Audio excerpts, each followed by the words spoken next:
মনস্তাত্ত্বিক বিশেষজ্ঞৰ গৱেষণা অনুসৰি মাক দেউতাকে সন্তানক গালি গালাজ পাৰোঁতে কেতিয়াও এই 5টা শব্দ প্ৰয়োগ কৰিব নালাগে। এই 5টা কথা বা শব্দ যদি আপুনি প্ৰয়োগ কৰে, এয়া আপোনাৰ বাবে ঘাতক হৈ পৰিব পাৰে। ইয়াৰ পৰিণাম আপুনি ভুগিবলগীয়া হ'ব পাৰে। প্ৰত্যেক পিতৃ মাতৃয়ে নিজৰ সন্তানক ভাল মানুহ হিচাপে গঢ়ি তুলিব বিচাৰে। সন্তানক সংস্কাৰ আৰু অনুশাসন শিকোৱা পিতৃ মাতৃৰ দায়িত্ব। সেয়ে শৈশৱৰ পৰা সন্তানক শুদ্ধ আৰু ভুলৰ শিক্ষা দিয়া খুবেই প্ৰয়োজন। কিন্তু শৈশৱৰ ধৰ্মই হ'ল ভুল কৰা। কেতিয়াবা কেতিয়াবা সন্তানৰ ভুল ভ্ৰান্তি নিয়ন্ত্ৰণ কৰা মাক দেউতাকৰ পক্ষেও খুবেই কঠিন হৈ পৰে। সন্তানৰ কিছুমান ভুল খুবেই ক্ষতিকাৰক হয়। তাৰ পাছতো অভিভাৱক সন্তানৰ প্ৰতি বেছি কঠোৰ হ'লে হিতে বিপৰীত হৈ পৰিব পাৰে। সেয়ে সন্তানৰ ভুল ধৰিলেই নহ'ব, লগতে এনে এটা মানসিকতা সৃষ্টি কৰি দিব লাগিব যাতে সন্তানে সেই ভুল শুধৰোৱাৰ সুযোগ পায়। পিতৃ মাতৃয়ে সন্তানে কৰা ভুল ভ্ৰান্তিৰ সময়ত গালি পাৰোঁতে বা শাস্তি দিওঁতে এনেকুৱা কিছুমান শব্দ প্ৰয়োগ কৰে, যিবোৰ কথা আৰু শব্দৰ বিৰূপ প্ৰভাৱ সন্তানৰ ওপৰত গোটেই জীৱন জুৰি পৰে, যাৰ ফলত আপোনাৰ সন্তান ডিপ্ৰেশ্যন, হতাশাত ভুগি নিগেটিভ ঋণাত্মক প্ৰভাৱৰ চিকাৰ হ'ব পাৰে। যোগাত্মক কথাৰে সন্তানক ভুল দেখুৱাই দিয়াটো পিতৃ মাতৃৰ কৰ্তব্য হোৱা উচিত। মনস্তাত্ত্বিক বিশেষজ্ঞৰ গৱেষণা অনুসৰি মাক দেউতাকে সন্তানক গালি গালাজ পাৰোঁতে কেতিয়াও এই 5টা শব্দ প্ৰয়োগ কৰিব নালাগে। এই 5টা কথা বা শব্দৰ বিষয়ে আজি আপোনালোকক ক'বলৈ লৈছোঁ। মনত ৰাখিব, এই 5টা শব্দ সন্তানক গালি পাৰোঁতে পিতৃ মাতৃয়ে কেতিয়াও প্ৰয়োগ নকৰিব। এই শব্দ আপুনি প্ৰয়োগ কৰা মানেই আপোনাৰ সন্তানৰ ওপৰত নিগেটিভ অৰ্থাৎ ঋণাত্মক প্ৰভাৱ পৰিব। মানসিক ৰোগ, ডিপ্ৰেশ্যনত আপোনাৰ সন্তান ভুগিব পাৰে।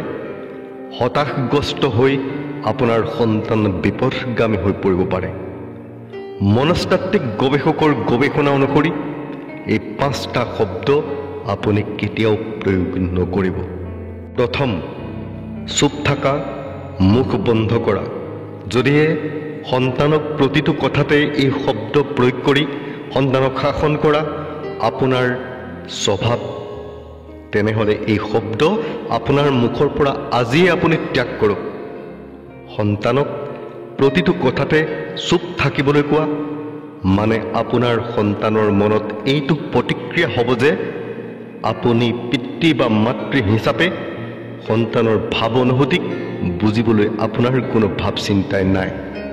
গতিকে আপুনি সন্তানৰ মনৰ কথা গুৰুত্ব সহকাৰে শুনি তাৰ ভুলটো বিশ্লেষণাত্মকভাৱে বুজাই দিয়াটো আপোনাৰ কৰ্তব্য। এনে কৰিলে সন্তানৰ আত্মবিশ্বাস বাঢ়িব আৰু সন্তানে নিজৰ ভুলটো বুজি পাব। দ্বিতীয়তে, মূৰ্খ, অলগদ্ধ এইবোৰ শব্দ কেতিয়াও প্ৰয়োগ নকৰিব। মূৰ্খ, অলগদ্ধ এনেকুৱা শব্দ যি শব্দ অভিভাৱকে সন্তানক সহজে কৈ দিব পাৰে, কিন্তু আপুনি জানি লওক এই শব্দ কোৱা মানেই আপোনাৰ সন্তানৰ মানসিক মনোবল, আত্মবিশ্বাস ক্ষিপ্ৰতাৰে কমি যাব। ইয়াৰ ফলত সন্তানৰ মনত ঋণাত্মক ভাৱনা আহিবলৈ ধৰিব। মনত ৰাখক, সন্তানে পিতৃ মাতৃৰ সন্মুখত সদায় ভাল হৈ থাকিব বিচাৰে বা কিবা এটা ভাল কাম কৰি দেখুৱাব বিচাৰে। এনে ক্ষেত্ৰত যদিহে আপুনি সন্তানৰ বেয়া বা দুৰ্বলতাটো উলিয়াই মূৰ্খ, অলগদ্ধ শব্দ প্ৰয়োগ কৰি সন্তানক উপহাস কৰি তিৰ্যক মন্তব্য কৰিলে আপোনাৰ সন্তান অতি সহজেই, অতি সোনকালেই বেয়া, নিগেটিভ, অসৎ সংগৰ চিকাৰ হৈ পৰিব। যদিহে আপুনি সন্তানৰ পিতৃ বা মাতৃ আপোনাক খুব আন্তৰিকতাৰে এটা কথা কওঁ, আপুনি সন্তানৰ বেয়া বা দুৰ্বলতাৰ বিষয়ে যিমানেই নিগেটিভ চৰ্চা কৰিব, আপোনাৰ সন্তান সিমানেই ধ্বংসৰ পথলৈ যাব। গতিকে আপুনি সদায় পজিটিভ গঠনমূলক কথা বতৰাতহে গুৰুত্ব দিয়ক। তৃতীয়তে, ই কোনো কামৰ মানুহ নহয় যদিহে এই কথা ল'ৰা হওক ছোৱালী হওক আপোনাৰ সন্তানক যদি আপুনি কথাই প্ৰতি কয়, তেতিয়া আপোনাৰ সন্তানৰ মনত হীনভাৱৰ সৃষ্টি হ'ব। সন্তানে নিজকে সকলো কামতে অযোগ্য বুলি ভাবি ল'ব।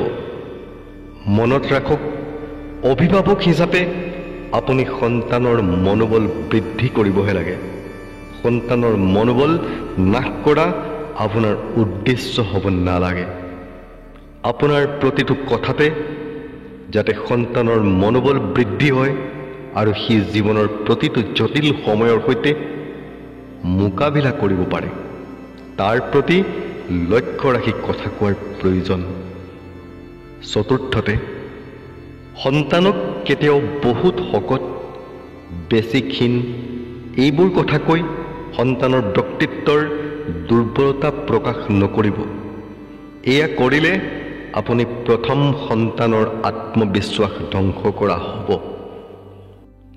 পঞ্চমতে, খং ক্ৰোধৰ বশৱৰ্তী হৈ আপুনি কেতিয়াও সন্তানক জ্ঞাতে অজ্ঞাতে তোমাক মোৰ ভাল নালাগে, মই তোমাক ভাল নাপাওঁ এনেকুৱা কথা কেতিয়াও নক'ব। অভিভাৱক হিচাপে আপুনি এনেকুৱা কৰিলে সন্তানৰ হৃদয় ভাঙি দিয়া হ'ব আৰু সন্তানে অকলশৰীয়া অনুভৱ কৰিব। সন্তানৰ ক্ষেত্ৰত আপুনি অবাঞ্ছিতভাৱে যদি কেতিয়াবা এই কথা বা শব্দ প্ৰয়োগ কৰে, তেতিয়াহ'লে এয়া আপোনাৰ বাবে ঘাতক হৈ পৰিব পাৰে। সন্তানক সদায় মৰম আৰু প্ৰেমৰ দোলেৰে বান্ধি ৰাখিবলৈ চেষ্টা কৰক। ভিডিঅ'টো চোৱাৰ বাবে আপোনালৈ কৃতজ্ঞতা ভৰা ধন্যবাদ। আপোনালৈ বিনম্ৰ অনুৰোধ, আমাৰ পৰৱৰ্তী ভিডিঅ' চাবলৈ হ'লে চেনেলটো অন্ততঃ ছাবস্ক্ৰাইব কৰি ল'ব, ভিডিঅ'টো সকলোৰে মাজত শ্বেয়াৰ কৰিব, ভিডিঅ'ত লাইক আৰু কমেণ্ট কৰিবলৈ নেপাহৰিব। ধন্যবাদ।